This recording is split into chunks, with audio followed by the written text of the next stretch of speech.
हाँ तो प्यारे बच्चों, नमस्कार। कैसे हैं आप लोग? उम्मीद करते हैं आप लोग भी बहुत अच्छे होंगे और मन लगाकर अपनी पढ़ाई 100% कर रहे होंगे। क्या हाल चाल दो? सब बढ़िया? Good afternoon, good afternoon, good afternoon सभी मेरे भाई को गुड आफ्टरनून।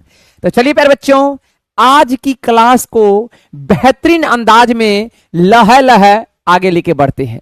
तैयार हैं? तैयार हैं तो कमेंट सेक्शन में यस टाइप कर दीजिए। गुरुजी हम लोग तैयार हैं। चलिए तो आइए मेरे भाई, आइए गुरुजी। क्या है मेरे दोस्त? गुरुजी जोश बैच। कौन सा बैच मेरे दोस्त? जोश बैच। गुरुजी भैया कहोगे 2026 के लिए बोर्ड एग्जाम देना है तो भैया जोश बैच से ही पढ़ना है मेरे दोस्त। फाउंडेशन क्या कहोगे भैया? बिल्कुल जीरो लेवल से मेरे दोस्त हिंदी माध्यम। कौन माध्यम गुरुजी? हिंदी माध्यम से अपना लोग का चल रहा है मेरे भैया। भौतिक विज्ञान गुरुजी प्रकाश का परावर्तन और क्या अपवर्तन। तो पहले चलेगा परावर्तन, ठीक है गुरुजी। अब ये लेक्चर नंबर 5 है मेरे दोस्त। लेक्चर नंबर 5 पे अपना लोग आ गए हैं। ईमानदारी से बता दो मेरे दोस्त कि लेक्चर 4 तक आप सभी लोग कंप्लीट कर लिए हैं तो एक बार कमेंट सेक्शन में 4 टाइप कर दो कि गुरुजी लेक्चर 4 यानी लेक्चर 1 2 3 4 हम लोग सच में कंप्लीट कर लिए हैं। तो एक बार कमेंट सेक्शन में 4 टाइप कर दीजिए। चलिए बहुत अच्छा भैया, बहुत अच्छा। बिल्कुल सभी बच्चे कमेंट सेक्शन में 4 टाइप कर दो। हम समझ जाएंगे हमारे सभी बच्चे को बिल्कुल लेक्चर 4 तक कंप्लीट है। चलिए एकदम गुरुजी लह लह चलेगा गुलशन सर के द्वारा। चलिए तैयार है मेरे दोस्त? तैयार है गुरुजी? Yes sir. तो भैया क्या पढ़ाई थे मेरे दोस्त? आज का लक्ष्य जो है मेरे दोस्त अपना लोग का, आज का लक्ष्य क्या है गुरुजी? आज का लक्ष्य है मेरे दोस्त, ध्यान से, आज का लक्ष्य है गुरुजी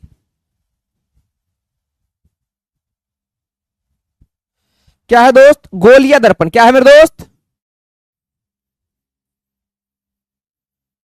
गोलीय दर्पण, ठीक है। चलिए तो आइए मेरे दोस्त, उससे पहले जो बताए थे आप लोग जल्दी से हमको बता दो गुरुजी। ओके ओके है, जल्दी से बता दो। ओके ओके है। सबसे पहले आपको पढ़ाए थे भैया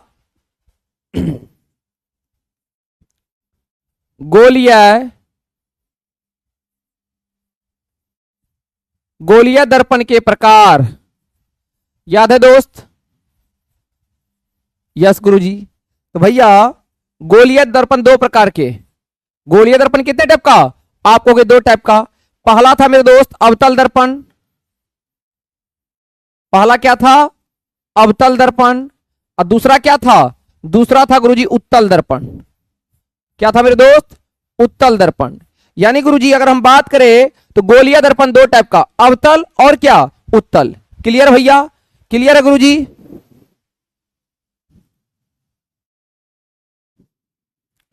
यस सर, बहुत अच्छा। अब मेरे दोस्त, अब आपको हम इंपोर्टेंट टर्म सब बताए थे मेरे दोस्त। अगर ये अवतल दर्पण है गुरुजी, जल्दी से बता दो ये कौन सा दर्पण है भैया? अगर ये अवतल दर्पण है तो आपको हम बताए हैं क्या गुरुजी? ये दर्पण का व्यास यानी एक्स वाई, ये एक्स वाई क्या कहलाया था गुरुजी? ये एक्स वाई कहलाता द्वारक। क्या कहलाता है? द्वारक यानी एपरेचर, ठीक है भैया। गोलीय दर्पण के मध्य बिंदु को क्या कहे थे भैया? इसको कहे थे ध्रुव। क्या कहे थे मेरे दोस्त? पोल यानी ध्रुव कहे थे, ठीक है भैया। ये गोला पूरा था लेकिन इसको आपने काट दिया, यस सर, ये आधा हो गया। इसके केंद्र को क्या कहे थे? वक्रता केंद्र। क्या कहे थे? वक्रता केंद्र। क्या कहे थे दोस्त? वक्रता केंद्र यानी सेंटर ऑफ कर्वेचर, ठीक है। वक्रता केंद्र से लेके ध्रुव के दूरी को क्या कहे थे? वक्रता त्रिज्या। क्या कहे थे दोस्त? वक्रता त्रिज्या यानी radius of curvature, yes sir. मेरे भैया आपको बताए थे क्या गुरुजी? वक्रता केंद्र, यस सर। और भैया ध्रुव से जो रेखा गुजरता है इसको क्या कहे थे गुरुजी? इस AB को कहे थे प्रधान अक्ष या मुख अक्ष। क्या कहे थे भैया? प्रधान अक्ष या क्या कहे थे? मुख अक्ष। मेरे दोस्त इतना बात क्लियर है सभी को? सभी को क्लियर है? Yes sir. मेरे दोस्त उत्तल में भी सेम बात होगा? Yes sir. क्या कहोगे जल्दी से बता दो? उत्तल में भी सर सेम बात होगा? Yes sir. क्या कहोगे भैया? इस एक्स वाई को क्या कहोगे? द्वारक कहेंगे भैया। इसके मध्य बिंदु को क्या कहोगे? ध्रुव कहोगे भैया। इसके केंद्र को क्या कहोगे? वक्रता केंद्र कहोगे। वक्रता केंद्र से ध्रुव की दूरी को क्या कहोगे भैया? रेडियस ऑफ कर्वेचर कहोगे। और मेरे भाई क्या गुरुजी? वक्रता केंद्र और ध्रुव से जो रेखा गुजरेगा इसको क्या कहेंगे भैया इसको प्रधान अक्ष कहेंगे। मेरे दोस्त सम इंपोर्टेंट टर्म क्लियर था सभी का सम इंपोर्टेंट टर्म क्लियर था गुरुजी?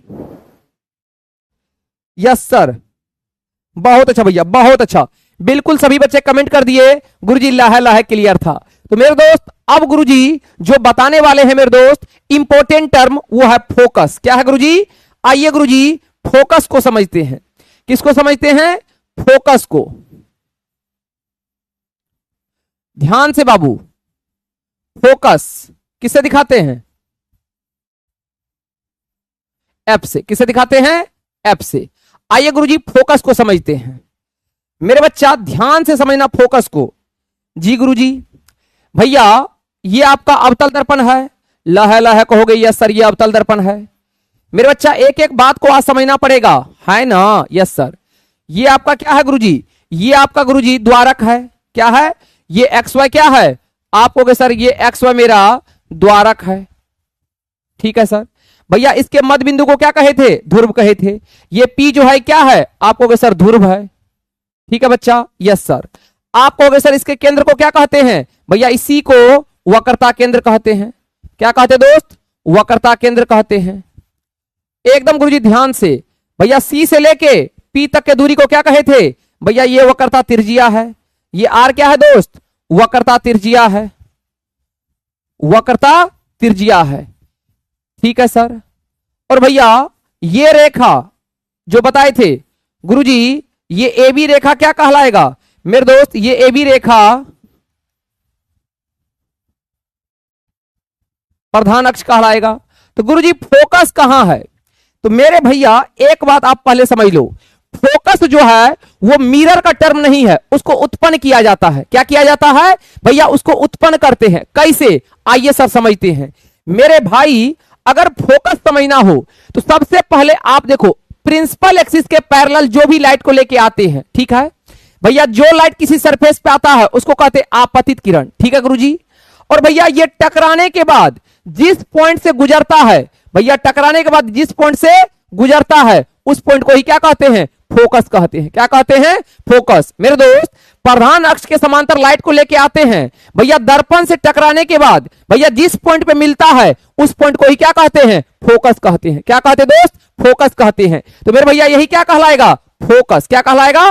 फोकस। और गुरुजी फोकस से लेके ध्रुव के दूरी को क्या कहेंगे? भैया फोकस दूरी कहेंगे। क्या कहेंगे?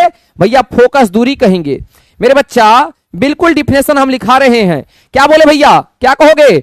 अवतल दर्पण में भैया दर्पण के समांतर जब क्या होता है? मुख अक्ष के समांतर जब लाइट को लेके आते हैं तो भैया परावर्तन के बाद जिस पॉइंट पे मिलता है या काटता है उस पॉइंट को ही क्या कहते हैं? फोकस कहते हैं। और भैया फोकस से लेके ध्रुव के दूरी को क्या कहते हैं? फोकस दूरी कहते हैं। क्या कहते हैं? फोकस दूरी कहते हैं। आइए ना सर, आइए ना गुरुजी, बिल्कुल समझ लेते हैं मेरे भैया फोकस दूरी। चलिए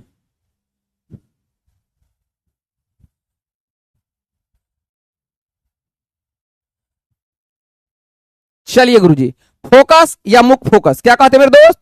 या तो क्या कहते हैं? फोकस कहते हैं, या क्या कहते हैं? मुख फोकस कहते हैं। क्या कहोगे इंग्लिश में? फोकस। या दूसरा क्या कहोगे? Principle focus.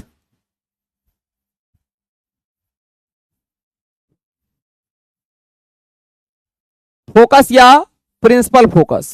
अब गुरुजी क्या होता है फोकस या प्रिंसिपल फोकस? तो आप कहोगे मेरे दोस्त गोलीय दर्पण या तो अवतल या तो उत्तल, गोलीय दर्पण की मुख अक्ष के समांतर, दोस्त इस बात को आप समझो, गोलीय दर्पण के मुख अक्ष के समांतर आने वाली प्रकाश की किरणें दर्पण से परावर्तन के बाद मुख अक्ष के जिस बिंदु पर मिलती है या मिलती हुई प्रतीत होती है उसे उस बिंदु का क्या कहते हैं? फोकस या मुख फोकस कहते हैं। भैया इसे एफ से सूचित किया जाता है। मेरे दोस्त क्या बोले मैंने कि गोलीय दर्पण की मुख अक्ष के समांतर भैया आने वाली प्रकाश की किरणें दर्पण से परावर्तन के बाद मुख अक्ष के जिस बिंदु पर मिलती है भैया या मिलती हुई प्रतीत होती है, क्योंकि उत्तल में मिलती हुई प्रतीत होगी भैया, उसे उस बिंदु का को दर्पण का क्या कहेंगे? फोकस या क्या कहेंगे? मुख फोकस कहते हैं। सर फिगर से समझाइए ना सर। आइए ना भैया मेरे, ये आपका अवतल दर्पण है, ये आपका क्या है गुरुजी? ये आपका अवतल दर्पण है। फटाफट बता दो भाई। Yes sir. ये आपका द्वारक कहलाएगा, एपरेचर का द्वारक कहलाएगा, एपरेचर कहलाएगा। इसके मध्य बिंदु को ध्रुव कहेंगे भैया इसको क्या कहेंगे, केंद्र कहेंगे। केंद्र से लेकर ध्रुव की दूरी को क्या कहेंगे, वक्रता त्रिज्या कहेंगे। अब भैया ध्यान से, ये जो दोस्त ये आपका क्या कहलाएगा, जो केंद्र से और ध्रुव से पास करता है, ये आपका क्या है, मुख्य अक्ष है, यानी प्रिंसिपल एक्सिस है। अब मेरे दोस्त क्या कहा, ध्यान से सुनो, गोलीय दर्पण के मुख्य अक्ष के समांतर, भैया यही मुख्य अक्ष के समांतर होगा, यस सर। ये किरण गया भैया, किरणें दर्पण से परावर्तन के बाद, दर्पण से परावर्तन के बाद जिस बिंदु पर प्रधान अक्ष को काटता है, भैया वही बिंदु क्या कहलाता है, फोकस कहलाता है। वही क्या कहलाता है, फोकस। देख लो भैया, परावर्तन के बाद मुख्य अक्ष के जिस बिंदु पर मिलती है या मिलती हुई प्रतीत होती है, उसे उस बिंदु को दर्पण का क्या कहते हैं, फोकस या मुख्य फोकस कहते हैं। भैया फोकस को एफ से सूचित करते हैं। क्लियर है भैया, क्लियर है गुरुजी, यस सर, बहुत अच्छा मेरे दोस्त। भैया उत्तल होगा तो क्या कहोगा, आप कहोगे सर ऐसा हो जाएगा। कैसा हो जाएगा मेरे दोस्त, कैसा हो जाएगा, आप कहोगे सर उत्तल होगा तो आपका कहानी कुछ ऐसा होगा। पोल, ये सेंटर ऑफ कर्वेचर, ये रेडियस, ये एक्स वाई क्या है, द्वारक है। तो भैया क्या होगा गुरुजी, इस बार पैरेलल लाइट तो जाएगा, भैया इस तरह से क्या होगा, निकल जाएगा। तो ये जिस पॉइंट पे मिलेगा वही क्या कहलाएगा गुरुजी, वही फोकस कहलाएगा। तो इसमें क्या होता है गुरुजी, इसमें भैया दर्पण के पीछे बनता है, जबकि इसमें दर्पण के सामने बनता है। चलिए गुरुजी, भैया फोकस दूरी क्या होता है मेरे बच्चा, यहीं से न्यूमेरिकल का धुआं धुआं होगा। भैया फोकस दूरी क्या कहते हो, फोकल लेंथ। मेरे दोस्त क्या कहोगे, फोकल लेंथ। जी गुरुजी, तो मेरे भैया फोकल लेंथ क्या होता है, तो मेरे भैया अभी आपको हम बताए क्या गुरुजी, इतना बार बता देंगे फिगर बना के कि आपके दिमाग में सेव हो जाएगा, एकदम एक एक बच्चा को समझ में आएगा। ये एक्स वाई क्या है, द्वारक है। ये क्या कहलाएगा भैया, ध्रुव कहलाएगा। ये क्या कहलाएगा, वक्रता केंद्र कहलाएगा। भैया ये क्या कहलाएगा, वक्रता त्रिज्या कहलाएगा। भैया ये क्या कहलाएगा, प्रधान अक्ष कहलाएगा। अरे बोलो, यस सर, क्या कहलाएगा बच्चा, प्रधान अक्ष।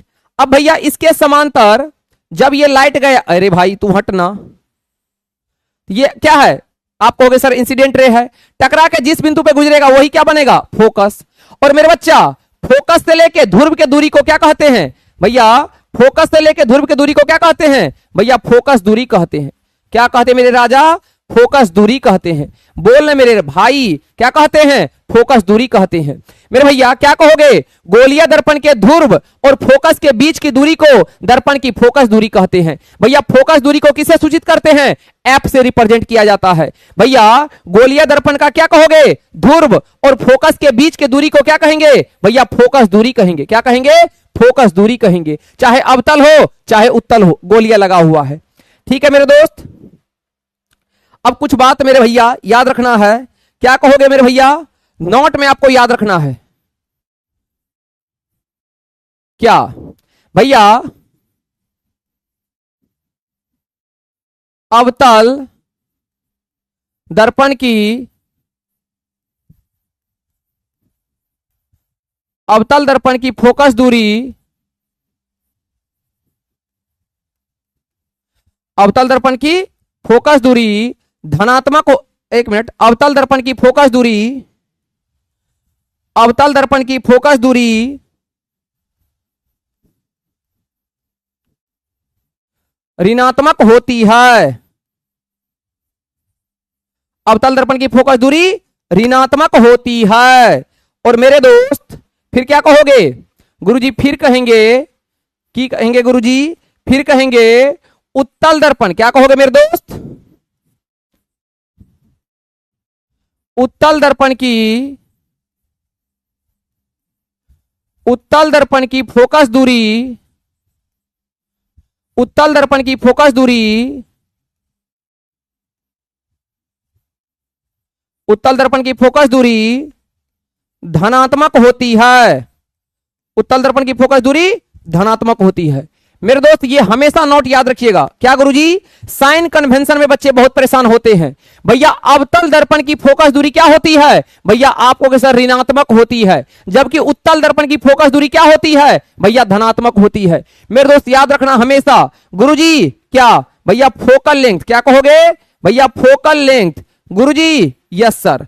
भैया कब का है, निगेटिव है, तो मतलब कैसा दर्पण होगा, आप कहोगे सर अवतल। क्या कहोगे, अवतल। ऐसे भी क्वेश्चन पूछ लेगा, कहेगा गुरुजी फोकस दूरी यानी फोकल लेंथ मेरे बच्चा क्या कहेगा गुरुजी फोकल लेंथ धनात्मक है, पॉजिटिव है, तो कैसा दर्पण होगा? उत्तल। कैसा होगा? उत्तल। तो मेरे दोस्त याद रखना, अगर फोकस दूरी धनात्मक है तो उत्तल दर्पण, फोकल लेंथ यानी फोकस दूरी ऋणात्मक है तो अवतल दर्पण। क्लियर है गुरुजी? Yes sir. अब आइए गुरुजी न्यूमेरिकल को फोड़ते हैं। सबसे पहले एक संबंध याद रखना है, क्या कहोगे भैया?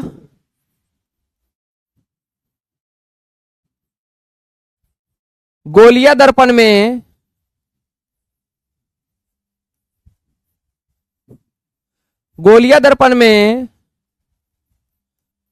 वक्रता त्रिज्या और गोलीय दर्पण में वक्रता त्रिज्या और गोलीय दर्पण में वक्रता त्रिज्या और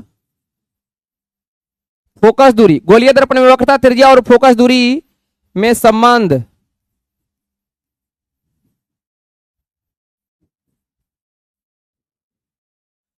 क्या संबंध होता है मेरे बच्चा? आप कहोगे सर गोलीय दर्पण में वक्रता त्रिज्या और फोकस दूरी में संबंध होता है क्या? आप कहोगे सर फोकस दूरी बराबर क्या कहोगे? वक्रता त्रिज्या अब बट्टा क्या कहोगे? 2। क्या कहोगे? वक्रता त्रिज्या बट्टा क्या कहोगे? 2। भैया कभी भी अगर ये संबंध पूछे तो सिंपल याद रखना है, फोकस दूरी बराबर वक्रता त्रिज्या बट्टा क्या? 2। तो आप कहोगे सर फोकस दूरी को एफ से दिखाते हैं, वक्रता त्रिज्या को आर से, बट्टा 2। तो एफ बराबर क्या होता है? r/2। या आप कहोगे क्या सर? r बराबर क्या होता है? 2f। r बराबर क्या होता है? 2f। r बराबर 2f। तो मेरे दोस्त अगर आपसे पूछा जाए गोलीय दर्पण में वक्रता त्रिज्या और भैया फोकस दूरी में क्या संबंध होता है, तो आप कहोगे सर वक्रता त्रिज्या और फोकस दूरी में संबंध होता है क्या? फोकस दूरी बराबर वक्रता त्रिज्या बट्टा 2, यानी फोकस दूरी को f से, वक्रता त्रिज्या को r से, बट्टा 2, यानी f बराबर r/2 या r बराबर 2f। बोलो लहा लहा क्लियर है? Yes sir. आइए गुरुजी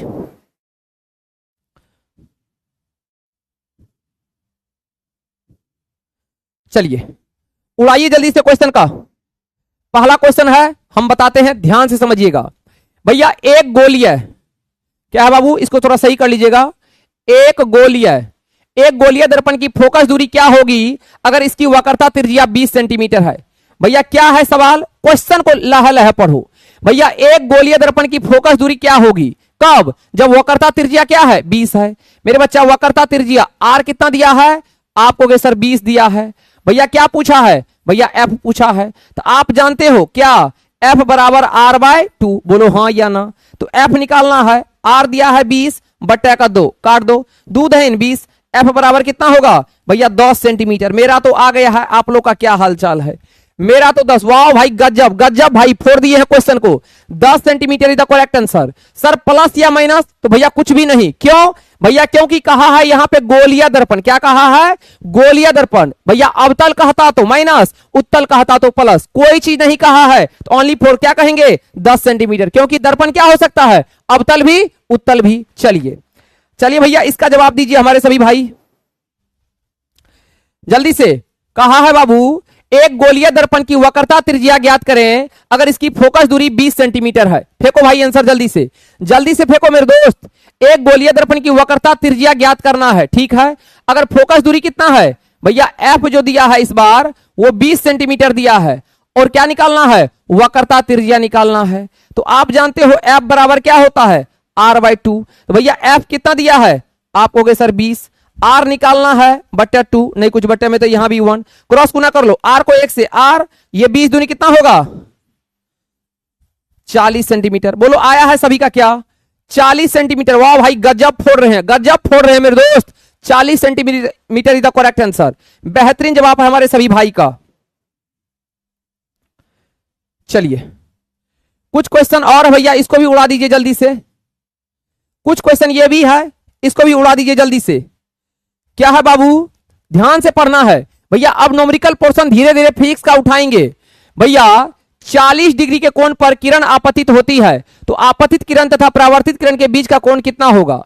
40 डिग्री के कोण पर एक किरण आपतित होती है, ठीक है भैया। 40 डिग्री के कोण पर एक किरण क्या होती है? आपतित होती है। तो पूछा है आपतित किरण और परावर्तित किरण के बीच का कोण कितना होगा? मेरे दोस्त ध्यान से देखो, ध्यान से देखो दोस्त,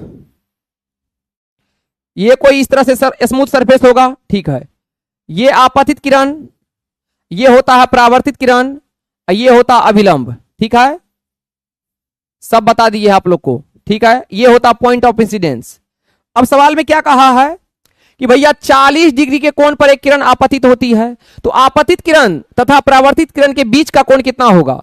तो भैया ये 40 डिग्री पे आया है, तो ये 40 पे आया है, तो जाएगा कितना पे? 40 पे। तो पूछा है दोनों के बीच का कोण कितना होगा?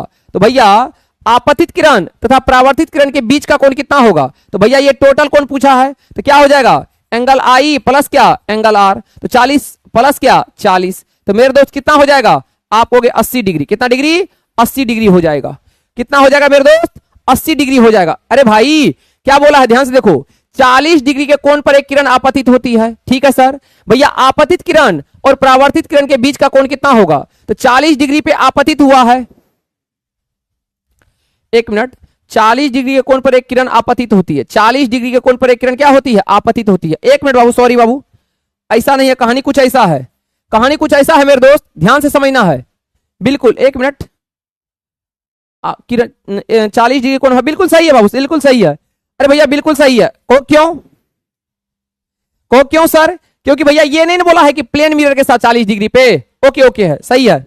चलिए अगला सवाल। हाँ देखो, इसमें पूरा क्लियर है, इसमें पूरा स्पष्ट क्लियर है। क्या है? एक किरण तल के साथ, अब देखो पूरा स्पष्ट किया है, तल, एक किरण तल के साथ 35 डिग्री का कोण बनाती है, यह किस कोण के साथ परावर्तित होगी? आइए सर, आइए सर, यहां पे देखिए, एक किरण 35 डिग्री के साथ आपतित होती है, तल के साथ। भैया ये कितना दिया है? ये जो है तल के साथ कितना है? 35 डिग्री है। ये एंगल आई होगा, ये एंगल क्या होगा? आर होगा। तो आपसे पूछा परावर्तित किरण, आप कहोगे सर ये यहां तक कंप्लीट एंगल होता है 90, यानी 35 प्लस क्या?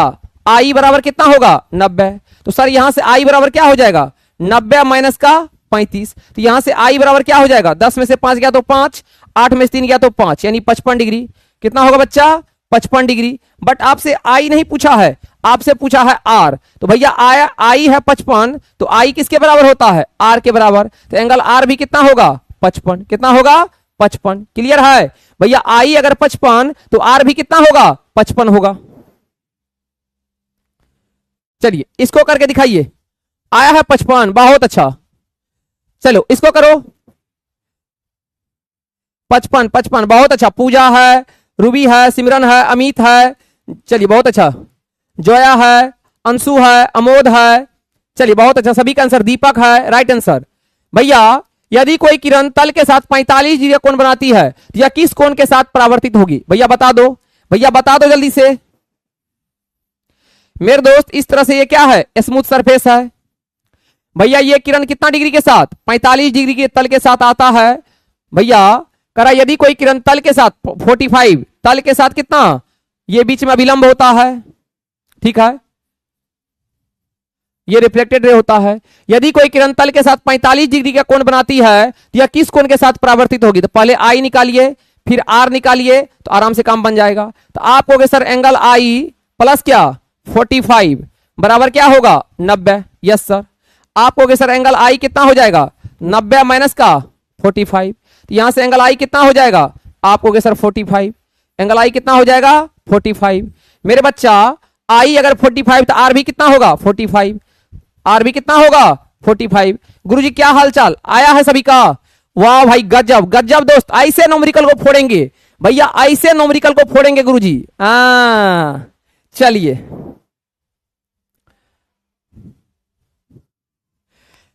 बताइए गुरुजी, आपतित किरण और परावर्तित किरण के बीच का कोण क्या होगा यदि आपतित किरण समतल दर्पण की सतह से 30 डिग्री का कोण बनाती है? भैया हम चाहेंगे इसका जवाब हमारे सभी भाई दे। बाबू आप लोग नोमरिकल को भी करना है मेरे दोस्त, एग्जाम में अब नोमरिकल भी आता है, इसलिए माइंड को ग्रोथ करने के लिए नोमरिकल बहुत जरूरी है फिजिक्स का। भैया आपतित किरण और परावर्तित किरण के बीच का कोण क्या होगा? ठीक है सर, जब आपतित किरण किसी समतल दर्पण की सतह से 30 डिग्री का कोण बनाती है। सवाल को पढ़ेंगे अल्लाह अल्लाह 4 डालेंगे, यूं आया यूं गया, ये अभिलंब होता है। बोलो बच्चा, आपतित किरण और परावर्तित किरण के बीच का कोण क्या होगा? ठीक है, ये आई और ये आर आपसे पूछा है। कब सर? जब आपतित किरण समतल दर्पण के सतह से कितना एंगल बना रहा है? आप कहोगे सर 30 डिग्री। तो मेरे बच्चा आप कहोगे सर ये 30, तो ये पूरा कितना होगा? 90। 30 प्लस क्या? आई बराबर क्या होगा? 90। तो यहां से आई कितना कहोगे? 90 माइनस का 30। तो यहां से आई कितना कहोगे? 60। कितना कहोगे? 60 डिग्री। भैया आई हो गया 60, तो जब आई हुआ 60 तो आर भी कितना होगा? आप कहोगे सर 60। बट इस बार आर नहीं पूछा है, पूछा है क्या? आपतित किरण और परावर्तित किरण के बीच का कोण। तो भैया क्या कहोगे? Angle I plus angle R. तो 60 प्लस 60 बोले तो कितना होगा? 120 इज द करेक्ट आंसर। क्या हाल चाल आप लोग का? 120 इज द करेक्ट आंसर। भैया पूछा है आपतित किरण और परावर्तित किरण के बीच का कोण क्या होगा? 120 इज द करेक्ट आंसर। चलिए बहुत अच्छा भैया, बहुत अच्छा। मेरे दोस्त दोनों के बीच का पूछा है तो क्या कहोगे? 120। 120 जिन बच्चों का आया है करेक्ट आंसर है। चलिए इसका जवाब आप लोग दे दीजिए। एक प्रकाश किरण सतह के साथ 56 डिग्री के कोण पर एक परावर्तक तल सतह पर पड़ती है, तो प्रतिबिंब या अभिलंब के कोण क्या होगा? बिल्कुल भाई, आपतन कोण पूछा है, यानी प्रतिबिंब या अभिलंब का कोण क्या होगा? भैया एक प्रकाश किरण सतह के साथ कितना बनाता है? 56 डिग्री। तो भैया क्या निकाल लोगे? परावर्तक तल सतह पर पड़ती है, तो अभिलंब का कोण क्या होगा? आप बिल्कुल निकाल सकते हो। यह क्वेश्चन आप लोग का क्या रहेगा? होमवर्क रहेगा। ठीक है, चलिए चलिए मेरे दोस्त, अगला क्वेश्चन आपके बोर्ड एग्जाम में लह लह पूछा जाता है। मेरे भैया आपके बोर्ड एग्जाम में लह लह क्वेश्चन पूछा जाता है क्या गुरुजी? आइए समझते हैं। अगर याद करिए आपको हम लिखाए थे भैया अवतल दर्पण का दूसरा नाम क्या था? कमेंट बॉक्स में एक बार टाइप किया जाए मेरे दोस्त, नहीं तो कॉपी पे भी टाइप करो। अवतल दर्पण का दूसरा नाम था अभिसारी दर्पण। याद करो, लिखाए थे कि भैया अवतल दर्पण का दूसरा नाम अभिसारी दर्पण होता है और उत्तल दर्पण का दूसरा नाम अपसारी दर्पण होता है। भैया बोर्ड का यह खानदानी क्वेश्चन है मेरे दोस्त, लह लह समझाते हैं। क्वेश्चन पूछा है क्या? बार बार यह क्वेश्चन पूछा जाता है मेरे दोस्त कि भैया अवतल दर्पण को अभिसारी दर्पण क्यों कहा जाता है? ले लोटा भैया, अभी तक तो हम जानते थे कि अवतल का दूसरा नाम अभिसारी है, लेकिन कह रहा है क्यों क्यों क्यों? भैया अवतल दर्पण को अभिसारी दर्पण क्यों कहा जाता है? तो मेरे बच्चा इधर आ, आप कहोगे सर भैया अवतल दर्पण के प्रधान अक्ष के समांतर आती प्रकाश की किरणें परावर्तन के बाद एक बिंदु पर जमा हो जाती है, इसीलिए अवतल दर्पण को अभिसारी दर्पण कहते हैं। गुरुजी फिर से बताइए। मेरे भैया ये आपका अवतल दर्पण है? Yes sir. गुरुजी ये आपका क्या कहलाएगा? प्रधान अक्ष। तो मेरे बच्चा इसके समांतर जो भी लाइट जाता है गुरुजी क्या होता है? गुरुजी जो भी लाइट जाता है भैया एक पॉइंट पे क्या होता है? जमा हो जाता है। क्या कहोगे? एक पॉइंट पे क्या होता है? जमा हो जाता है। तो मेरे दोस्त वही बात तो कहा है कि अवतल दर्पण के प्रधान अक्ष, ये आपका प्रधान अक्ष होगा, तो अवतल दर्पण के प्रधान अक्ष के समांतर आती प्रकाश की किरणें परावर्तन के बाद एक बिंदु पर जमा हो जाती है, और जब एक बिंदु पर कोई चीज जमा होता है तो क्या कहे थे भैया? एक बिंदु पर जब जमा होता है तो उसको कहे थे कौन चीज? अभिसारी। याद आया भैया? 3 तरह का किरण था, अपसारी, अभिसारी, समांतर। तो भैया एक ही बिंदु पे जब आता था तो क्या कहे थे? अभिसारी। Yes sir. तो मेरे बच्चा अवतल दर्पण के प्रधान अक्ष के समांतर आती प्रकाश की किरणें परावर्तन के बाद एक बिंदु पर जमा हो जाती है, इसीलिए अवतल दर्पण को क्या कहते हैं भैया? अभिसारी दर्पण कहते हैं। क्या कहते हैं? अभिसारी दर्पण कहते हैं। जीवन में भूलोगे? No sir. क्या कहोगे भैया? याद रखना हमेशा के लिए, क्या अवतल दर्पण को अभिसारी दर्पण क्यों कहा जाता है? तो मेरे बच्चा अवतल दर्पण के क्या कहोगे? प्रधान अक्ष के समांतर आती प्रकाश की किरणें परावर्तन के बाद एक ही बिंदु पर जमा हो जाती है, इसीलिए अवतल दर्पण को क्या कहते हैं? अभिसारी दर्पण कहते हैं। वाह भाई मधेपुरा, थैंक यू भाई। चलिए यस सर, क्लियर है। क्लियर भैया, आगे बढ़ जाते हैं। अब गुरुजी क्वेश्चन ये भी बन सकता है क्या मेरे भैया? आप कहोगे सर दूसरा क्वेश्चन ये भी बन सकता है गुरुजी उत्तल दर्पण को अपसारी दर्पण क्यों कहा जाता है? मेरे बच्चा लिखाए हैं नोट में, अवतल को अभिसारी, उत्तल को अपसारी। तो भैया अब समझ गए होंगे क्यों कहा जाता है। तो आप कहोगे सर उत्तल दर्पण को अपसारी दर्पण क्यों कहा जाता है? तो मेरे भैया आप कहोगे सर उत्तल दर्पण के प्रधान अक्ष के समांतर आती प्रकाश की किरणें परावर्तन के बाद एक बिंदु से फैलती हुई प्रतीत होती है, इसीलिए उत्तल दर्पण को क्या कहते हैं भैया? अभिसारी दर्पण कहते हैं, सॉरी क्या कहते हैं? अपसारी दर्पण कहते हैं। मेरे बच्चा इसमें एक बिंदु से क्या होता है? फैलते हुए जाता है। जब फैलते हुए जाता था तो क्या कहे थे? अपसारी। क्या कहे थे? अपसारी। तो सिंपल है गुरुजी, अगर क्वेश्चन पूछा जाए उत्तल दर्पण को भैया अपसारी दर्पण क्यों कहते हैं, तो सभी बच्चे एकदम 2 मार्क में लिख दोगे। क्या गुरुजी? उत्तल दर्पण के प्रधान अक्ष के समांतर जब प्रकाश की किरणें आती है तो भैया एक बिंदु पर फैलती हुई नजर आती है, इसीलिए उत्तल दर्पण को अपसारी दर्पण कहते हैं। भैया यहां तक सभी को क्लियर है? तो एक बार कमेंट सेक्शन में एक टैप कर दो कि गुरुजी बिल्कुल यहां तक क्लियर है, ओके ओके 100% सभी बात। जल्दी से कमेंट बॉक्स में एक टैप कर दो।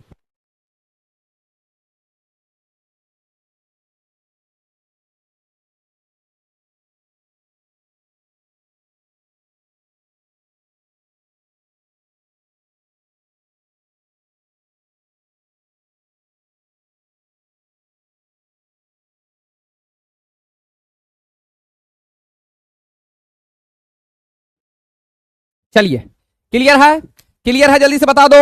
Yes sir. तो क्या कहोगे मेरे दोस्त? आप कहोगे सर अवतल दर्पण को क्या कहते हैं भैया? अवतल दर्पण को कहते हैं अभिसारी। क्या कहते हैं? अभिसारी। और भैया उत्तल को क्या कहते हैं? अपसारी। क्या कहते हैं? अपसारी। याद रखोगे। और भैया एग्जाम में ये क्वेश्चन बार बार पूछा जाता है, ये क्वेश्चन गुरुजी बार बार पूछा जाता है, याद रखोगे। क्यों कहा जाता है? क्योंकि इस पे क्या होता है? परावर्तन के बाद एक ही बिंदु पे आके मिलता है। Yes sir. इसमें क्या होता है? एक ही बिंदु से फैलते हुए चला जाता है, इसीलिए। क्लियर है? Yes sir.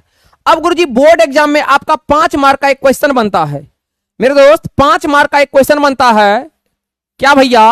अवतल दर्पण एवं उत्तल दर्पण में अंतर लिखे। मेरे बच्चा आपको पढ़ा रहे हैं जिस अंदाज में, मेरे दोस्त सच बता रहे हैं, एग्जाम में हर एक क्वेश्चन आपके आंखों से गुजरेगा। ऐसा कोई क्वेश्चन नहीं होगा जो आपको गुरुजी नहीं पढ़ाए होंगे और भैया एग्जाम हॉल में वो क्वेश्चन आएगा। भैया वही पढ़ाते हैं जो एग्जाम में पूछा जाता है। मेरे दोस्त बिल्कुल जेन्युइन बात हम करते हैं, कोई बकवास वाली बात नहीं भैया, एकदम विश्वास के साथ भैया 100% बस घर पे तुमको रिवीजन करना है। मेरे दोस्त ऐसा कोई क्वेश्चन नहीं होगा जो आपके कॉपी में नहीं होगा, जो आपके नोट्स में नहीं होगा। इसलिए दोस्त गंभीरता पूर्वक आप जहां हो, दुनिया के बेस्ट जगह पे हो भैया, मैट्रिक का एग्जाम का तैयारी इससे बेस्ट कहीं हो ही नहीं सकता है, याद रखना, ठीक ना। इसलिए अपना 100% रिवीजन पे फोकस करते रहना है। चलिए गुरुजी क्या पूछा है मेरे दोस्त? आपसे पूछा है क्या अवतल दर्पण एवं उत्तल दर्पण में अंतर लिखें। तो भैया अंतर तो आपको अब तक पता चल गया होगा, एक साइड लिखेंगे अवतल दर्पण, एक साइड लिखेंगे उत्तल दर्पण। Yes sir. अब भैया क्या लिखोगे? अवतल दर्पण एवं उत्तल दर्पण में निम्नलिखित अंतर है, एक साइड कॉनकेव एक साइड कॉन्वेक्स। बोलो हाँ या ना। अब जितना बात जानते हैं वही बात इसमें लिख देंगे। क्या सर?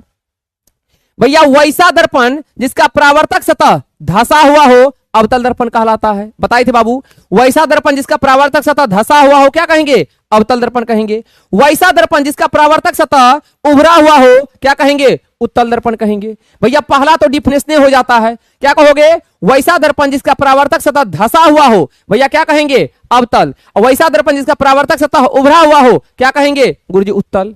अगला पॉइंट भैया अवतल दर्पण की फोकस दूरी हमेशा क्या होती है? ऋणात्मक होती है। अभी नोट में लिखाए थे भैया, नोट में लिखाए थे कि अवतल दर्पण की फोकस दूरी क्या होती है? हमेशा ऋणात्मक होती है, जबकि उत्तल दर्पण की फोकस दूरी क्या होती है? हमेशा धनात्मक होती है। भैया नहीं बताए हैं, अरे बोलो हाँ या ना। गुरुजी अवतल दर्पण की फोकस दूरी हमेशा क्या होती है? ऋणात्मक होती है, जबकि उत्तल दर्पण की फोकस दूरी हमेशा क्या होती है? धनात्मक होती है। मेरे बच्चा अवतल दर्पण में बड़ा एवं छोटा दोनों प्रतिबिंब बनता है। मेरे भाई अवतल दर्पण में गुरुजी बड़ा प्रतिबिंब भी बनता है और छोटा प्रतिबिंब भी बनता है। तो मेरे दोस्त वही बात लिखा गया है, अवतल दर्पण में बड़ा एवं छोटा दोनों प्रतिबिंब बनता है, जबकि आप कहोगे उत्तल दर्पण में हमेशा छोटा प्रतिबिंब बनता है। क्या कहोगे? उत्तल दर्पण में हमेशा क्या होता है, छोटा प्रतिबिंब बनता है। तो भैया पूछेगा किस दर्पण में सिर्फ छोटा प्रतिबिंब बनता है, तो आपका जवाब आएगा उत्तल दर्पण। क्या आएगा, उत्तल। किस दर्पण में बड़ा एवं छोटा दोनों प्रतिबिंब बनता है, तो आप कहोगे सर अवतल। क्या कहोगे, अवतल। क्लियर है गुरुजी।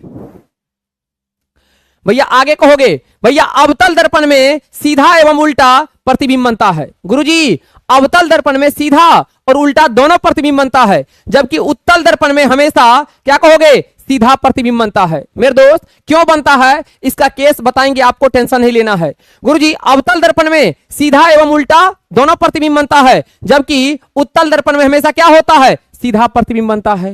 मेरे भैया अवतल दर्पण में वास्तविक और काल्पनिक दोनों प्रतिबिंब बनता है। को क्यों, भैया सीधा है तो क्या होगा, वर्चुअल यानी क्या, काल्पनिक। भैया उल्टा है तो क्या होगा, रियल यानी क्या, वास्तविक। तो गुरुजी अवतल दर्पण में वास्तविक और काल्पनिक दोनों प्रकार के प्रतिबिंब बनता है, जबकि इसमें सिर्फ सीधा है तो क्या कहोगे, काल्पनिक। उत्तल दर्पण में हमेशा काल्पनिक प्रतिबिंब बनता है। क्लियर है गुरुजी, क्लियर है भैया, यस सर। फिर क्या कहोगे, अवतल दर्पण में द्वारा बना प्रतिबिंब वस्तु के आकार से बड़ा, छोटा और क्या होता है, बराबर होता है। भैया अवतल दर्पण में जो वस्तु का प्रतिबिंब बनता है वो वस्तु के बराबर भी हो सकता है, वस्तु से बड़ा भी हो सकता है, वस्तु से छोटा भी हो सकता है। लेकिन उत्तल दर्पण में द्वारा बना प्रतिबिंब वस्तु के आकार से क्या होता है, छोटा होता है। क्या होता है, छोटा होता है। मेरे बच्चा अवतल दर्पण को अभिसारी दर्पण कहते हैं। भैया बताए थे अवतल दर्पण को क्या कहते हैं, अभिसारी दर्पण कहते हैं, जबकि भैया उत्तल दर्पण को अपसारी दर्पण कहते हैं। क्या कहते हैं भैया, अवतल को अभिसारी दर्पण कहते हैं, उत्तल को अपसारी दर्पण कहते हैं। हमको लगता है क्या, हमको लगता है गुरुजी अगर ये क्वेश्चन 5 मार्क में आए तो हमारे सभी भाई इतना पॉइंट तो जरूर लिख देंगे कि भैया 5 में 5 मार्क दिल को टच कर जाएगा। भैया इतना प्यार से आपको समझाए हैं, भैया बिल्कुल अवतल और उत्तल में अंतर अगर सभी को समझ में आ गया तो एक बार यस टैप कर दो। गुरुजी ये क्वेश्चन अगर आएगा तो हम लोग से छूटने वाला नहीं है। जल्दी से कमेंट में यस टैप कर दो। भैया अगर सभी को समझ में आ गया तो जल्दी से सभी आदमी यस टैप कर दो गुरुजी कि अवतल और उत्तल दर्पण में अंतर बिल्कुल लह लह समझ में आ गया।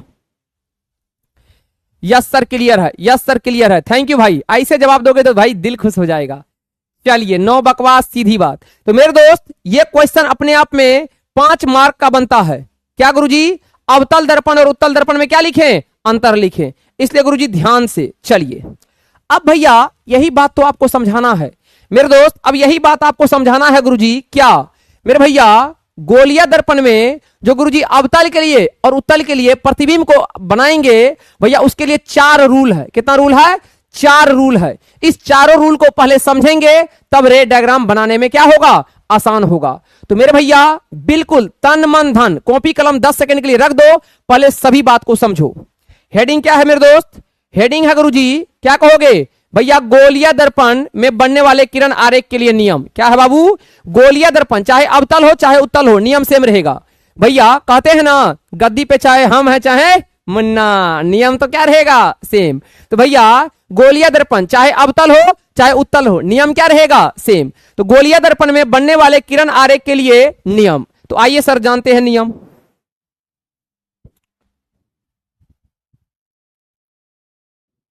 चलिए रूल 1 क्या कहोगे, रूल 1 पहला रूल कहता है, ध्यान सुनिएगा, पहला रूल कहता है भैया अगर अवतल दर्पण है, कौन सा दर्पण है, अवतल दर्पण है। तो मेरे बच्चा अगर अवतल दर्पण है गुरुजी, यस सर, ये x ये क्या y। तो मेरे भाई अब फटाफट बता दो, इसको क्या कहेंगे, ध्रुव। भैया इसको क्या कहेंगे, सेंटर ऑफ कर्वेचर। इसको क्या कहेंगे, रेडियस ऑफ कर्वेचर। ठीक है सर। तो भैया पहला रूल कहता है क्या, भैया पहला रूल कहता है, ये क्या है आपको सर, ये प्रिंसिपल एक्सिस है यानी मुख्य अक्ष है। तो भैया पहला रूल आपसे कहता है क्या गुरुजी, अगर प्रधान अक्ष के समांतर लाइट को लेके जाएंगे तो भैया टकराने के बाद कहां से गुजरेगा, भैया टकराने के बाद गुरुजी फोकस से गुजरेगा, यानी परावर्तन के बाद कहां से गुजरेगा, फोकस से। भैया पहला रूल क्या कहा गुरुजी, बताइए जल्दी से मेरे बच्चा। पहला रूल आपसे कहा कि भैया अगर अवतल दर्पण में प्रधान अक्ष के समांतर लाइट को लेके आएंगे तो परावर्तन के बाद कहां से गुजरेगा, फोकस से। ठीक है सर। भैया रूल 2 क्या कहोगे, अरे भाई क्या हुआ, रूल 2, यस सर। रूल 2 कहता है गुरुजी आपसे, अगर आपके पास अवतल दर्पण है, ठीक है सर, ये एक्स वाई क्या है, द्वारक है, ये क्या कहलाएगा, ध्रुव कहलाएगा, ये क्या कहलाएगा, वक्रता केंद्र, ये क्या कहलाएगा, वक्रता त्रिज्या, ये क्या है आपका सर, ये प्रधान अक्ष है। बोलो हाँ या ना, यस सर। तो मेरे भैया ये रूल आपसे कहता है क्या गुरुजी, भैया अगर फोकस से लाइट को लेके जाओगे तो भैया ये टकराने के बाद कहां से गुजरेगा, प्रधान अक्ष से। कहां से गुजरेगा, प्रधान अक्ष से, यस सर। बाबू ध्यान से समझो, रूल 2 कहता है, भैया रूल 2 कहता है गुरुजी अगर लाइट को आप फोकस से लेके जाइएगा तो भैया क्या होगा, परावर्तन के बाद ये क्या होगा, प्रधान अक्ष के समांतर जाएगा। क्या जाएगा, प्रधान अक्ष के समांतर जाएगा। एकदम गुरुजी टेंशन लेना नहीं है। पहला रूल क्या कहा कि जब भैया प्रधान अक्ष के समांतर लेके आओगे तो परावर्तन के बाद फोकस से जाएगा। दूसरा उसका उल्टा, अगर फोकस से लेके जाओगे तो भैया परावर्तन के बाद कहां होगा, प्रधान अक्ष के समांतर होगा। Yes sir. आइए गुरुजी तीसरा समझते हैं।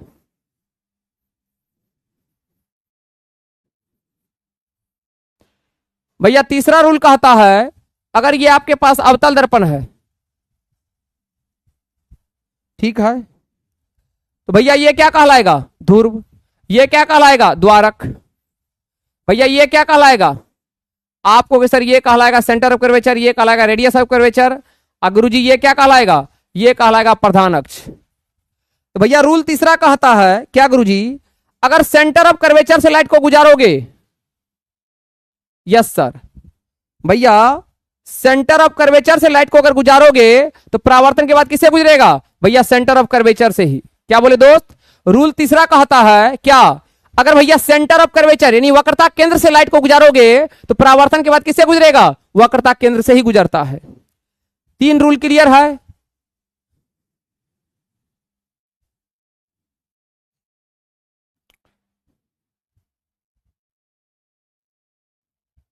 चलिए भैया रूल नंबर 4, रूल नंबर 4 क्या कहा था गुरुजी, अगर आपके पास अवतल दर्पण है, ठीक है, यस सर, भैया ये क्या कहलाएगा, ये प्रधान पोल कहलाएगा, ये एक्स वाई क्या कहलाएगा, एपरेचर कहलाएगा, ये कहलाएगा सेंटर ऑफ कर्वेचर, ये क्या है आपका गुरुजी, ये आपका ये भी क्या है, प्रधान अक्ष है। तो भैया रूल 4 कहता है क्या गुरुजी, अगर मेरे भैया दर्पण के प्रधान अक्ष पे यानी क्या ध्रुव पे अगर लाइट को गुजारोगे तो भैया ये किसको फॉलो करेगा, लॉ ऑफ रिफ्लेक्शन को। किसको फॉलो करेगा, एंगल आई बराबर एंगल आर। गुरुजी चौथा रूल कहता है मेरे बच्चा क्या, अगर भैया आप आपतित किरण को ध्रुव से गुजारोगे तो भैया ये क्या होगा, परावर्तन के बाद एंगल आई बराबर क्या होगा, एंगल आर, यानी प्रकाश के परावर्तन के नियम को पालन करेगा। तो भैया आप बता दो टोटल रूल कितना है गोलीय दर्पण के लिए, कितना टोटल रूल है, जल्दी से बता दो। टोटल रूल गुरुजी कितना है, जल्दी से बता दो। वाओ 4, कितना रूल है, 4 रूल है। कितना रूल है, 4 रूल है। अब आइए चारों रूल को समझ लेते हैं। अब आइए गुरुजी चारों रूल को समझ लेते हैं। यही बात तो यहां लिखा हुआ है, यही बात गुरुजी यहां पे लिखा हुआ है क्या, गोलीय दर्पण में बनने वाले किरण आरेख के लिए नियम। अब देखो रूल 1 क्या कहा, बस भैया आपको पढ़ के हम समझा देते हैं। जब आपतित किरण, ऐसे लिखो, जब आपतित प्रकाश की किरण प्रधान अक्ष के समांतर भेजी जाती है तो भैया परावर्तन के बाद फोकस से होकर जाती है। जी सर सही बात है, यही तो आपको बताए गुरुजी, यही तो आपको बताए कि भैया अवतल दर्पण हो चाहे उत्तल दर्पण हो, भैया ये क्या कहलाएगा, ध्रुव कहलाएगा, ये कहलाएगा सेंटर ऑफ कर्वेचर, ये कहलाएगा रेडियस ऑफ कर्वेचर। बोलो यस सर। तो भैया रूल कहता है क्या, जब प्रधान अक्ष के समांतर लाइट जाएगा तो परावर्तन के बाद किससे गुजरेगा, भैया फोकस से। किससे गुजरेगा, फोकस से। पढ़ो बाबू क्या कहा, जब आपतित प्रकाश की किरण प्रधान अक्ष के समांतर भेजी जाती है तो भैया परावर्तन के बाद कहां से गुजरती है, फोकस से गुजरती है। रूल 1 कंप्लीट है सभी को, भैया रूल 1 क्लियर है, यस सर। बता दो गुरुजी, चलिए बहुत अच्छा, बहुत अच्छा भैया। अब आइए रूल 2 पे क्या कहा, जब आपतित प्रकाश की किरण फोकस से भेजा जाता है तो भैया परावर्तन के बाद प्रधान अक्ष के समांतर हो जाता है। Yes sir. क्या कहोगे रूल 2, बना दो यहीं पे। भैया ये क्या कहलाएगा, ये पोल कहलाएगा, ये सेंटर ऑफ कर्वेचर, ये क्या है, ये आपका प्रधान अक्ष है। गुरुजी ये क्या कहलाएगा? Radius of curvature. भैया इस बार लाइट को कहां से भेज रहे हैं? फोकस से। तो परावर्तन के बाद कहां से जाएगा भैया? क्या होगा गुरुजी? प्रधान अक्ष के समांतर हो जाएगा। तो वही लिखा हुआ, जब आपतित प्रकाश की किरणें फोकस से भेजा जाता है तो भैया क्या कहोगे? परावर्तन के बाद प्रधान अक्ष के समांतर हो जाता है। वही बात तो बताए रूल 2 में। क्लियर है? यस सर, बिल्कुल भैया क्लियर है। रूल 3 देख लो, क्या कहा है? जब आपतित किरण वक्रता केंद्र से भेजा जाता है तो परावर्तन के बाद अपने ही रास्ते पर लौट जाती है, मतलब वक्रता केंद्र से ही लौट जाती है। गुरुजी कैसे? बोलो ऐसे। भैया ये क्या है? आपको सर ध्रुव है। ये क्या है? वक्रता केंद्र है। ये क्या है? प्रधान अक्ष है। बोलो यस सर। भैया ये क्या कहलाएगा? Radius of curvature. तो मेरे भाई ये रूल कहता है आपसे, जब वक्रता केंद्र से लाइट को भेजते हो तो भैया क्या होता है? परावर्तन के बाद उसी माध्यम से क्या होता है? लौट जाता है। क्या होता है दोस्त?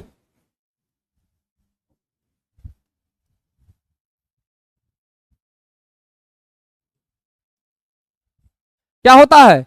आप कहोगे दोस्त, जब आपतित किरण वक्रता केंद्र से भेजा जाता है तो परावर्तन के बाद अपने ही रास्ते से क्या होता है? लौट जाता है। Yes sir.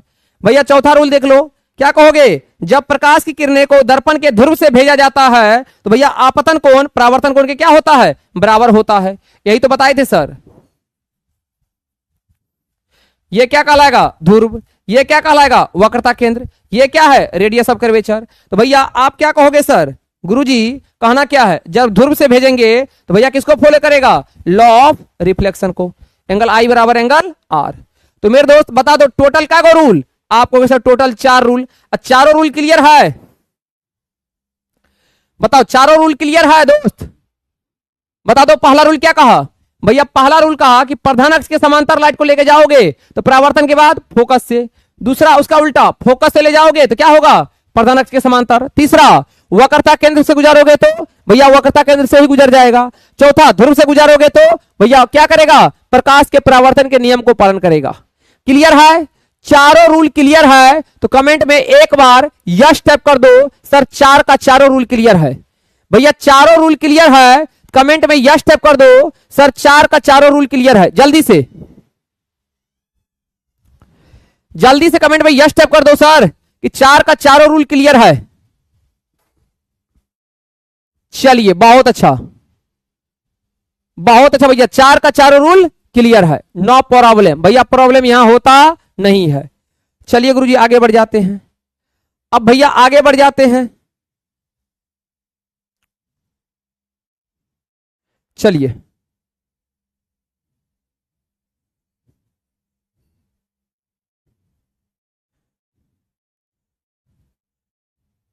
ये किसके लिए था? ये रूल किसके लिए था? आप कहोगे सर अवतल के लिए। किसके लिए?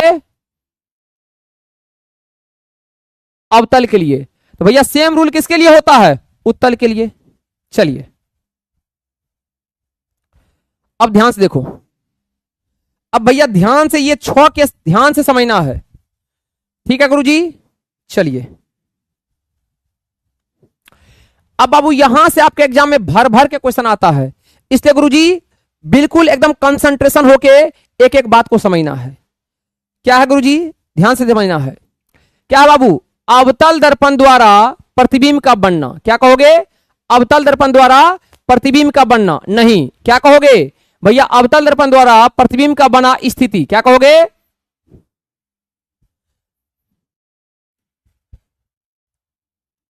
स्थिति। चलिए आइए गुरुजी, बाबू एकदम एक एक पॉइंट को ध्यान से समझना है। ठीक है? चलिए तो भैया 6 केस है। कितना केस है? टोटल 6 केस है। तो जो 4 को नियम बताए हैं उसी नियम पे 6 का काम करेंगे। भैया यहां से आपके एग्जाम में भर भर के क्वेश्चन बनता है। तो मेरे दोस्त एक स्किप करोगे चौपट हो जाएगा, इसलिए जैसे बता रहे हैं वैसे समझो। भैया केस 1 क्या बाबू? केस 1 कहता है कि जब वस्तु को हम कहां रखे हैं? अनंत पर।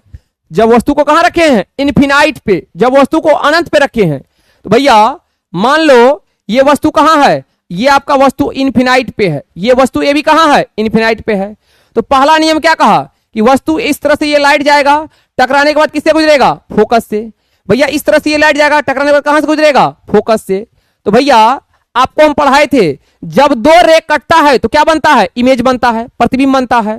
तो मेरे दोस्त आपको एग्जाम में ऐसे बात याद रखना है और ऐसे ही क्वेश्चन आएगा। क्या गुरुजी? जब वस्तु कहां हो? अनंत पे। ये वस्तु कहां रखा हुआ है? इन्फिनाइट पे, अनंत पे। तो मेरे दोस्त प्रतिबिंब की स्थिति बताओ, प्रतिबिंब कहां बना है? तो गुरुजी जहां पे दो रे कटता है वहीं पे इमेज बनेगा। तो ये कहां कटा है? फोकस पे। तो भैया जब वस्तु की स्थिति अनंत पे हो तो प्रतिबिंब की स्थिति कहां होगा? आप कहोगे सर फोकस पे। कहां होगा? फोकस पे। भैया जब वस्तु को कहां रखते हैं? इन्फिनाइट पे, अनंत पे, तो प्रतिबिंब की स्थिति कहां होता है? फोकस पे। भैया प्रतिबिंब का आकार बताओ। गुरुजी आप ही बताओ कितना बड़ा? ये वस्तु इतना बड़ा है, ऑब्जेक्ट इमेज कितना बना है? बहुत छोटा। तो क्या कहोगे? भैया हाईली डायमिनिस्ड यानी बिंदु आकार का। क्या बनेगा? बिंदु आकार का। देख लो भाई, ऑब्जेक्ट इतना बड़ा, साइज कितना है? बहुत छोटा है इमेज का। तो भैया प्रतिबिंब का आकार क्या कहोगे? हाईली डायमिनिस्ड यानी बिंदु के आकार का। क्या कहोगे? बिंदु के आकार का। और भैया प्रतिबिंब की प्रकृति, तो मेरे दोस्त दर्पण के इस साइड बना है, अवतल दर्पण के इस साइड। तो भैया क्या कहोगे? देख रहे हैं तो क्या होगा? वास्तविक। और वास्तविक के साथ क्या आता है? आप कहोगे सर उल्टा। भैया आपको पढ़ा चुके हैं वास्तविक के साथ उल्टा, अकाल्पनिक के साथ सीधा। तो मेरे दोस्त सिंपल, जब वस्तु अनंत पर हो क्या कहोगे? जब वस्तु को कहां रखे हैं? इन्फिनाइट पे। तो भैया प्रतिबिंब की स्थिति कहां बना है? इमेज फोकस पे। भैया कैसा है आकार? बिंदु सा। भैया कैसा है प्रकृति? वास्तविक। वास्तविक हमेशा क्या होता है? उल्टा। वास्तविक हमेशा उल्टा। तो मेरे दोस्त केस 1 में आपको सब बात समझ में आ गया होगा कि सर वस्तु को जब अनंत पे रखते हैं तो प्रतिबिंब फोकस पे बनता है। भैया आकार बिंदु जैसा होता है। और भैया नेचर कैसा होता है? तो क्या कहोगे? रियल। रियल के साथ क्या होता है? इन्वर्टेड। बोलो सभी को क्लियर है केस 1? केस 1 सभी को क्लियर है? अरे बता दो, बता दो जल्दी से, जल्दी से बताओ क्या कहोगे? जब वस्तु अनंत पर हो, जब वस्तु कहां हो? अनंत पर हो, तो क्या कहोगे? जल्दी से कमेंट करो।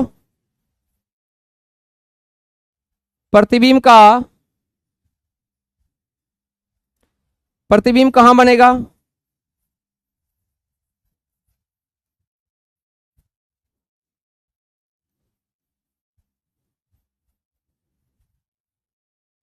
प्रतिबिंब का आकार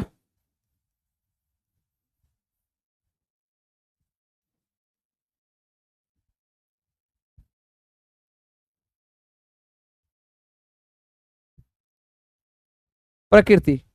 कमेंट किया जाए जल्दी से, जल्दी से कमेंट किया जाए भाई, जल्दी से कमेंट किया जाए। क्या कहोगे? जब वस्तु कहां हो? अनंत पर हो, तो प्रतिबिंब कहां बनेगा?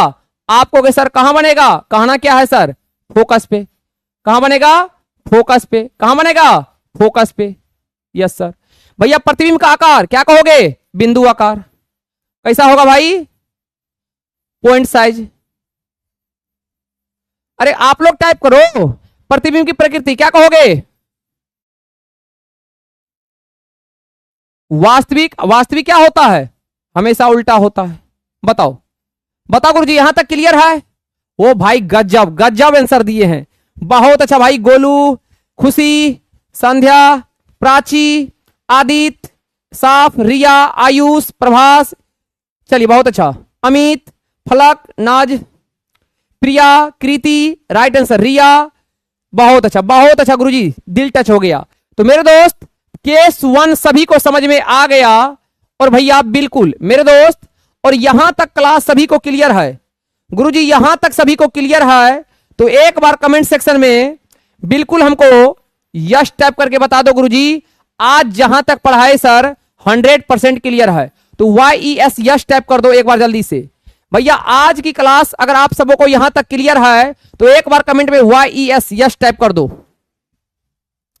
बिल्कुल कल हो जाएगा 5 केस अवतल का और 2 केस उत्तल का, इस दोनों का समरी, और उसके बाद चलेगा दर्पण सूत्र 1/v + 1/u = 1/f। मतलब 2 से 3 क्लास में यह चैप्टर क्या होगा? द एंड हो जाएगा। यस सर 100% श्योर है। तो मेरे दोस्त आप लोग को होमवर्क ये दिया जाता है कि भैया कल की क्लास में हम टेस्ट लेंगे, भैया कल की क्लास में हम क्या लेंगे, टेस्ट लेंगे 100% आज तक जितना पढ़ाए हैं। तो भैया कंप्लीट रिवीजन होमवर्क है दोस्त, ये क्या है होमवर्क, यानी कंप्लीट रिवीजन, क्या कहोगे कंप्लीट रिवीजन चाहिए अगली क्लास जब होगा आपका, क्या चाहिए कंप्लीट रिवीजन, क्या चाहिए कंप्लीट रिवीजन मेरे दोस्त चाहिए अगली क्लास में। ओके ओके डबल ओके भैया ये कंप्लीट रिवीजन चाहिए हमको अगली क्लास में, अगली क्लास में लगभग लगभग बहुत बात हो जाएगा, ठीक है। चलिए तो आज की क्लास को दोस्त यहीं तक रखते हैं, फिर भी कोई डाउट होता है तो आप कमेंट सेक्शन में जरूर कमेंट करना। तब तक के लिए लव यू मेरे दोस्त, बिल्कुल एकदम मन लगा के पढ़ते रहिए, क्योंकि मैं जो आपको नोट्स दे रहा हूं दोस्त मैं वही पढ़ाता हूं जो एग्जाम में साफ साफ आता है। तो मेरे दोस्त कहीं इधर उधर भटकने की आवश्यकता नहीं है भैया, गुलशन सर का नोट्स काफी है 2026 के एग्जाम को फोड़ने के लिए। बिल्कुल धन्यवाद मेरे दोस्त, लव यू। बस मेरे भैया मेरी दीदी रिवीजन करते रहना मेरे बाबू, रिवीजन करते रहना, ठीक ना। कहते आज जो तकलीफ दे रहा है एक दिन वही चीज आनंद देगा भैया, आज जो आपको तकलीफ दे रहा है वही चीज क्या देगा, एक दिन आनंद देगा। बस सही समय का इंतजार करना है, अपना अभी 100% फोकस पढ़ाई पे दीजिएगा। लव यू दोस्त, लव यू। आज के लिए यहीं तक।